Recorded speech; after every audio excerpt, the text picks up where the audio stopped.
அஸ்ஸலாமு அலைக்கும் கைஸ். காலையில் எந்திரிச்சதும் பார்த்தீங்கன்னா நல்ல சோன்னு மழை பெஞ்சிச்சு. விண்டோ ஓப்பன் பண்ணி பார்த்துட்டு எனக்கு ரொம்ப ஹாப்பியாக இருந்துச்சு. இவ்வளோ நாளாக வெயில் அடிச்சிச்சு. இன்னும் ஒரு 4 மந்த்ஸ்க்கு எங்கள் ஊரில் கிளைமேட் இப்படி தான் இருக்கும்.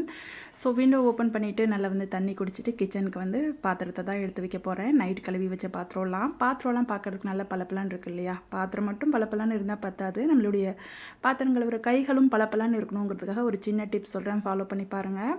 நம்ம பாத்திரம் கழுவும் போது டிஷ்வாஷ் ஜெல்லு, அப்புறம் பார்த்திங்கன்னா சோப்பு இதெல்லாம் யூஸ் பண்ணுறதுனால அதெல்லாம் நல்லா ஹெவியான கெமிக்கல். ஸோ கையில் டேன் ஆகும். நிறைய பேத்துக்கு நம்மளோட ஸ்கின் ரொம்ப ரஃப் ஆகும். அதை மாதிரிலாம் ஆகாமல் இருக்கணும்னா நீங்கள் ஏதாவது ஒரு லிக்விட் போட்டு பாத்திரம் கழுவுனோடய கையை வாஷ் பண்ணி பாருங்கள். நல்லா சாஃப்டாக இருக்கும்.